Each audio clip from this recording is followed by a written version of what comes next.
Iran Israel American യുദ്ധത്തിൽ ഐക്യരാഷ്ട്രസഭയ്ക്ക് പോലും സമാധാന ചർച്ചകൾക്ക് നേതൃത്വം നൽകാൻ കഴിഞ്ഞിട്ടില്ല. അത്തരമൊരു സാഹചര്യത്തിൽ ആരാണ് അല്ലെങ്കിൽ ആർക്കാണ് അത്തരമൊരു പവർ ഉള്ളതെന്ന ചോദ്യം ആഗോളതലത്തിൽ ഉയർന്നു വന്നിരുന്നു.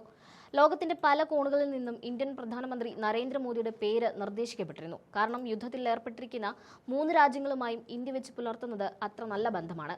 കൂടാതെ ഇറാൻ ഇപ്പോൾ സമാധാന ചർച്ചകൾക്ക് തയ്യാറാണെന്ന് പറയുന്ന ട്രംപിന്റെ ഉറ്റ സുഹൃത്തെന്നൊക്കെയുമാണ് നമ്മുടെ പ്രധാനമന്ത്രി അറിയപ്പെടുന്നത്. എന്നാൽ മോദി ഭക്തരെ ആകെ ഞെട്ടിച്ചുകൊണ്ട് പശ്ചിമേഷ്യൻ യുദ്ധത്തിന്റെ മധ്യസ്ഥത വഹിക്കാൻ പാകിസ്ഥാൻ അവതരിക്കുന്നു എന്ന വാർത്തയാണ് ഇപ്പോൾ പുറത്തുവന്നിരിക്കുന്നത്. പാകിസ്ഥാൻ പ്രധാനമന്ത്രി ഷഹബാസ് ഷെരീഫ് ഇറാനും അമേരിക്കയും തമ്മിലുള്ള ചർച്ചകൾക്ക് ആതിഥേയത്വം വഹിക്കാൻ പാകിസ്ഥാൻ തയ്യാറാണെന്ന് അറിയിച്ചു കഴിഞ്ഞു. ഇതിനെ അമേരിക്കൻ പ്രസിഡന്റ് ഡൊണാൾഡ് ട്രംപ് തന്റെ സോഷ്യൽ മീഡിയ പ്ലാറ്റ്ഫോമായ ട്രൂത്ത് സോഷ്യലിലൂടെ പരസ്യമായി പിന്തുണയ്ക്കുകയും ചെയ്തിട്ടുണ്ട്. ലോകത്തെ ഏത് യുദ്ധവും നിർത്താൻ ശേഷിയുള്ള ഏക നേതാവ് നരേന്ദ്രമോദിയാണെന്ന് ഇന്ത്യൻ മാധ്യമങ്ങളും ഭരണകൂടവും ആവർത്തിച്ച് അവകാശപ്പെടുന്ന സാഹചര്യത്തിലാണ് കടക്കണിയിൽ വലയുന്ന നമ്മുടെ അയൽരാജ്യമായ പാകിസ്ഥാൻ ഇത്തരമൊരു നിർണായക റോളിലേക്ക് കടന്നുവരുന്നത്. ഇത് കേവലം പാകിസ്ഥാന്റെ മാത്രം താൽപര്യമല്ലെന്നും ഇതിനു പിന്നിൽ ഡൊണാൾഡ് ട്രംപിന്റെ വ്യക്തമായ തിരക്കഥയുണ്ടെന്നുമാണ് വിലയിരുത്തപ്പെടുന്നത്. പാകിസ്ഥാൻ പ്രധാനമന്ത്രി സമാധാന ചർച്ചകൾക്കായി സന്നദ്ധനാണെന്ന് അറിയിച്ച ഉടൻ തന്നെ ട്രംപ് ആ പോസ്റ്റ് റീപോസ്റ്റ് ചെയ്യുകയും ചെയ്തിട്ടുണ്ട്.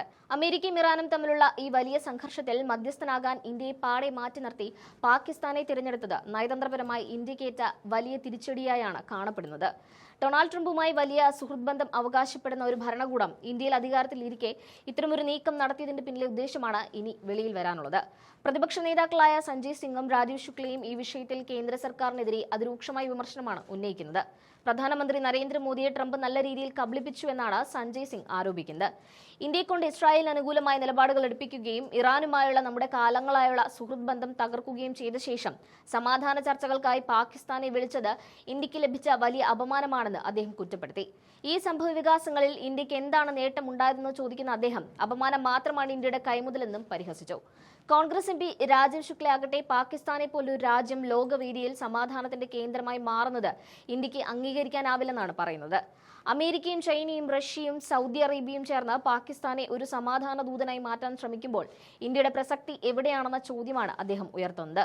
സൗരഭ് ഭരദ്വാജ് ഉൾപ്പെടെയുള്ള നേതാക്കൾ മോദിയുടെയും ട്രംപിന്റെയും സൗഹൃദത്തെ പരിഹസിച്ചുകൊണ്ടാണ് രംഗത്തെത്തിയത്. ഇസ്രായേലും അമേരിക്കയും ചേർന്ന് ഇറാൻ യുദ്ധത്തിന്റെ മധ്യസ്ഥതയിൽ നിന്ന് എന്തുകൊണ്ടാണ് ഇന്ത്യ ഒഴിവാക്കിയതെന്നും പകരം പാകിസ്ഥാനെയും തുർക്കിയെയും തെരഞ്ഞെടുത്തത് എന്തിനാണെന്നുമാണ് ചോദിക്കുന്നത്.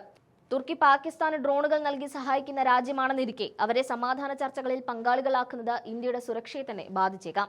ഈ സാഹചര്യത്തിൽ ട്രംപ് മോദിയുടെ എങ്ങനെയുള്ള സുഹൃത്താണെന്ന ചോദ്യമാണ് പ്രതിപക്ഷം ഉന്നയിക്കുന്നത്. ഇതിനിടയിൽ ഇറാന്റെ ചില നിലപാടുകൾ ഇന്ത്യക്ക് വലിയ തിരിച്ചടിയായി മാറിയിട്ടുണ്ട്. ഇന്ത്യയും ഇറാനും തമ്മിലുള്ള ബന്ധത്തിൽ വലിയ വിള്ളലുകൾ വീണതായി തോന്നിപ്പിക്കുന്ന തരത്തിലുള്ള സംഭവങ്ങളാണ് ഇപ്പോൾ അരങ്ങേറുന്നത്. ഇറാന്റെ പ്രസിഡന്റ് മസൂദ് പെസഷ്കിയാൻ തന്റെ സോഷ്യൽ മീഡിയ പോസ്റ്റിലൂടെ ലോകമെമ്പാടുമുള്ള തങ്ങളെ പിന്തുണച്ച രാജ്യങ്ങൾക്ക് നന്ദി അറിയിച്ചപ്പോൾ ഇന്ത്യയുടെ പേര് പൂർണ്ണമായും ഒഴിവാക്കി.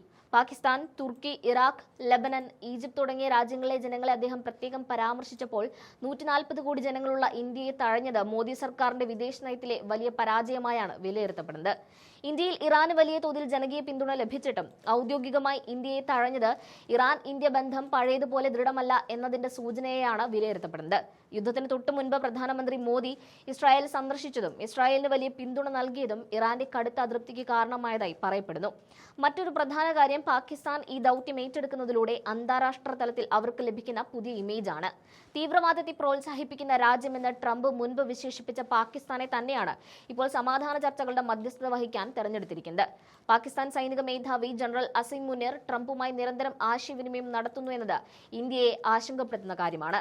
പാകിസ്ഥാനെ ഒരു സമാധാന രാജ്യമായി ലോകം കാണാൻ തുടങ്ങിയാൽ അത് ഇന്ത്യയുടെ കാലങ്ങളായുള്ള നയതന്ത്ര പോരാട്ടങ്ങൾക്ക് വലിയ തിരിച്ചടിയാകുമെന്നതിൽ തർക്കമില്ല.